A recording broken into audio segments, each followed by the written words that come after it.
मुंबई तक brought to you by Badekar group.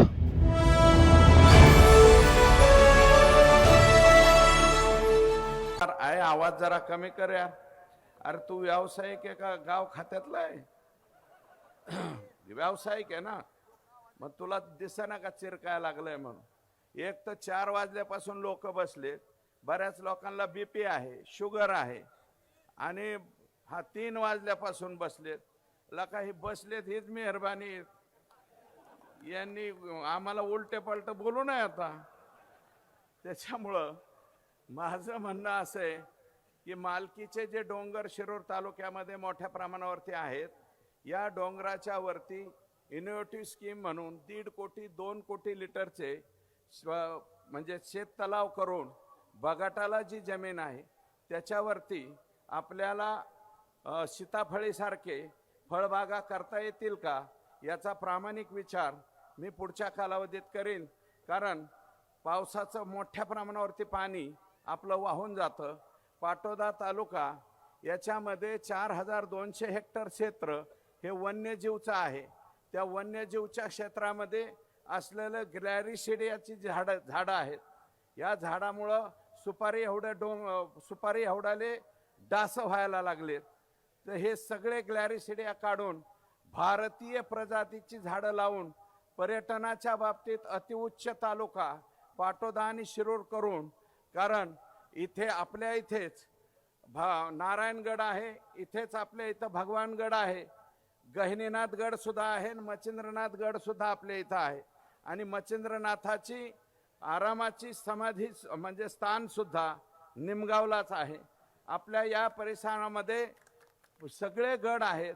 या गडाला येणारा भाविक फार मोठ्या प्रमाणावरती आहे, आणि तो जर आला तर पर्यटनाच्या माध्यमातून 2 पैशाचं उत्पन्न आमच्या भागातल्या तरुणांना होईल का, याचा सुद्धा प्रामाणिक प्रयत्न त्या ठिकाणी मी करेल। आणि प्रचंड प्रमाणात डुकरांची संख्या वाढलेली आहे। या डुकरामुळं शेतीचं फार मोठं नुकसान आपलं होतंय।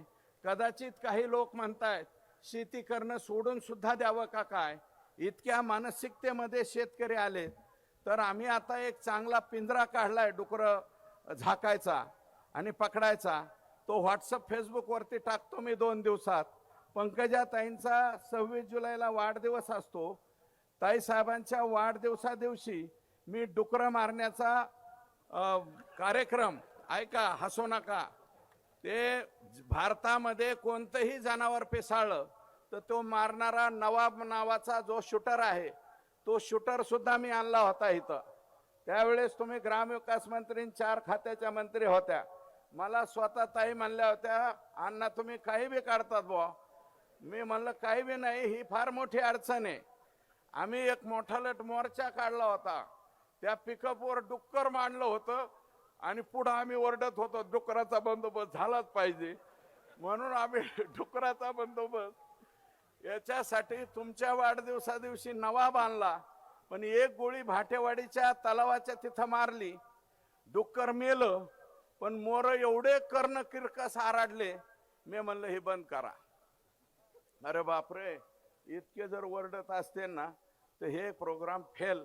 म्हणून आम्ही गेले वर्षभर काम केलं। 2 वर्षापासून ऑस्ट्रेलियामध्ये फेसबुक व्हॉट्सअपवरती एक पाहिला, आपल्याकडे शिरसाट इंजिनियर म्हणून आमच्या पाटोदा आणि आष्टीला काम करतो इंजिनियर, आणि वैभव काळे म्हणून संगमनेरचा व्यक्ती आहे। दोघांनी मिळून ऑस्ट्रेलियामध्ये जसा पिंजरा आहे तसा बनवलाय। व्हॉट्सअप फेसबुकवरती टाकतो। एकाच वेळेस 50-50 सुद्धा डुकरं त्याच्यात अडकतायत, आणि ह्याची संख्या आपल्याला कमी करता येईल। म्हणून माझी विनंती आहे, तुम्ही मला मतदान द्या। 1 वर्षात सगळ्या डुकरांचा बंदोबस्त करतो। एक सुद्धा डुक्कर जिवंत ठेवीत नाही। त्याच्यामुळं मला विनंती आहे, आणि हे त्याच्यामुळं माझी विनंती आहे, हे लोक, अरे बाबा लोकसभेच्या वेळेस मी काम केलं, माझ्यावरती तुम्ही संशय घेता। अरे बाबा, माझ्या नेत्याने माझ्यावर संशय घेतला पाहिजे ना। तुम्ही कोण मध्ये संशय घेणारे? अरे जे संशय घेणारे आहेत हे 11 तारखेला उगवले होते.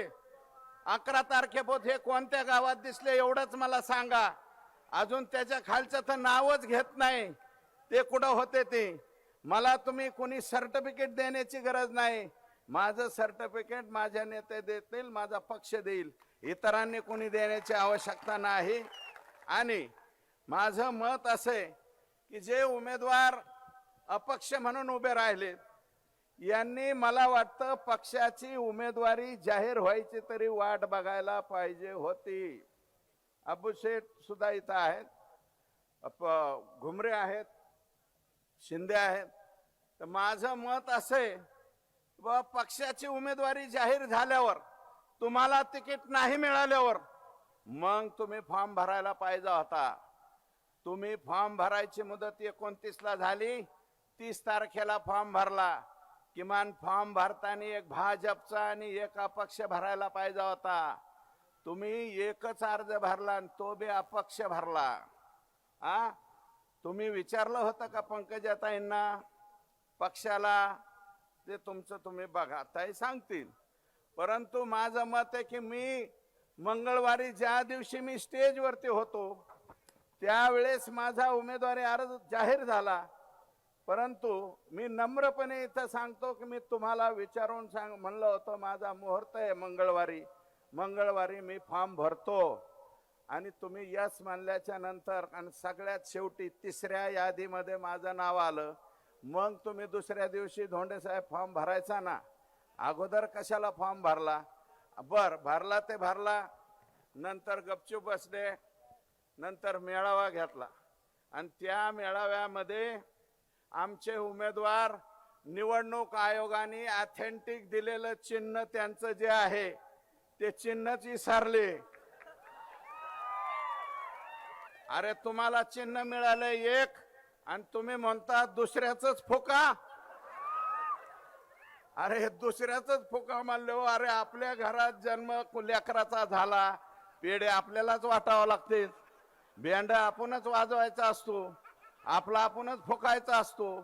साहेब 4 टर्म आमदार राहून सुद्धा तुम्ही जर दुसऱ्याचं फुका म्हणत असताल तर मला वाटतं उद्याच्याला हे शिरूरला म्हणते ह्या गावाचं नाव तिंतरवणी आहे, तिंतरवणीला म्हणते हे चकलांबा आहे, चकलांब्याला म्हणते मादळमोळी आहे. जर ह्यांचं चिन्ह ह्यांच्या ध्यानात राहत नसेल तर उद्या कार्यकर्ता काय ध्यानात राहायचं आहे? माणसं कवा ध्यानात राहायची अशी परिस्थिती. आणि हे मत मागायला आता लोकांच्या पुढे चाललेत, गमतीचा भाग आहे. त्याच्यामुळं मला माझं मत असे, मला फारशी त्यांच्यावरती टीका करायची नाही, पण गमतीचा भाग आहे. उगाच आपलं लढायचं म्हणून लढायचं.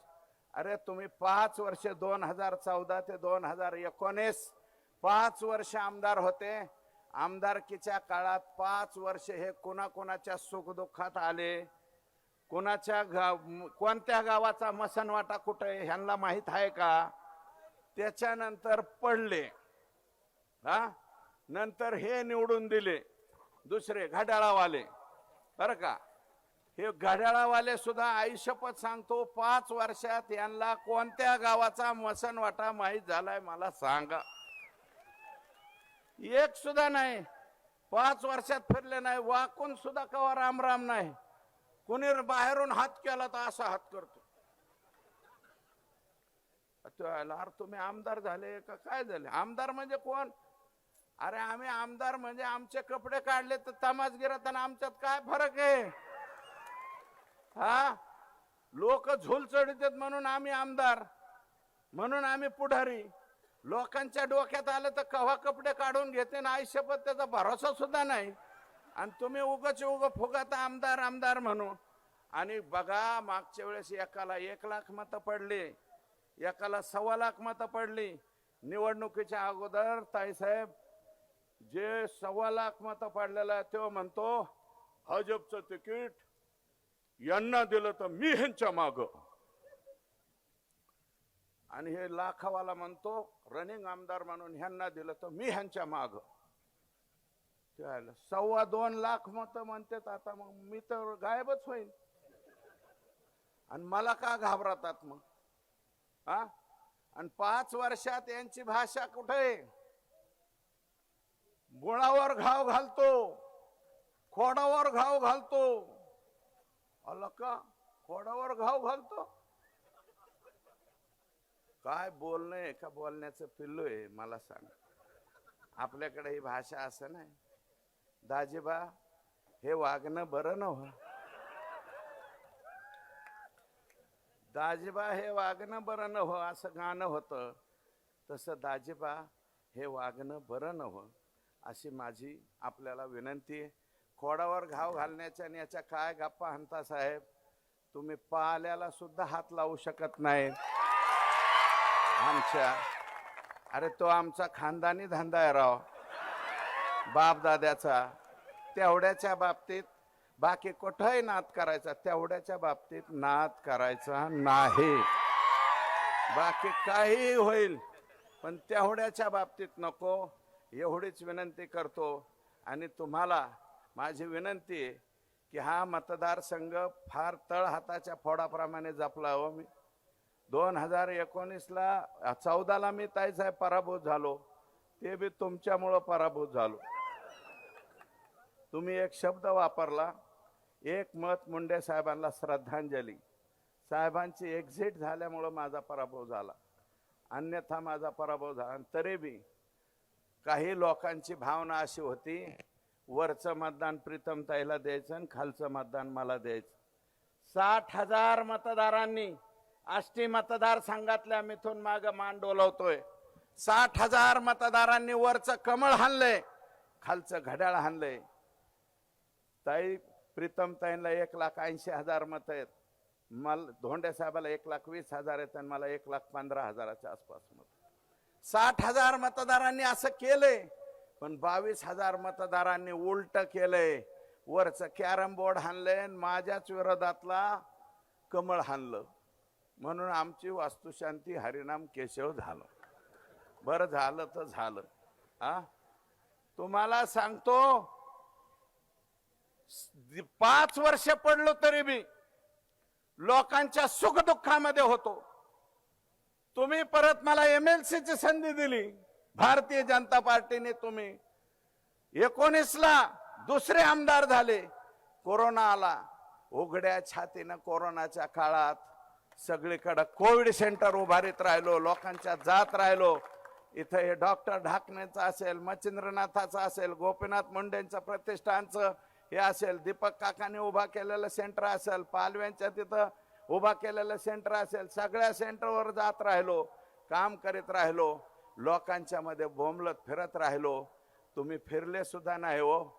मग आता काम करणाऱ्या माणसाला बी जर तुम्ही लाथा घालणार असाल तर मग आमच्यासारख्यांनी काम न केलेलं बरं. भविष्यामध्ये काम करणारी चांगली माणसं राजकारणात राहणार नाहीत हो, याचा सुद्धा विचार आपण कुठंतरी करावा. अशा प्रकारची विनंती या ठिकाणी करतो. आणि मी धस सुरेश रामचंद्र, अनुक्रमांक 3 आणि माझं चिन्ह आहे कमळ. कमळ चिन्हाच्या पुढचं बटन दाबून आपली विधानसभा सदस्य म्हणून काम करण्याची संधी द्यावी एवढीच विनंती करतो आणि थांबतो. जय हिंद, जय महाराष्ट्र. अमर रहे, अमर रहे.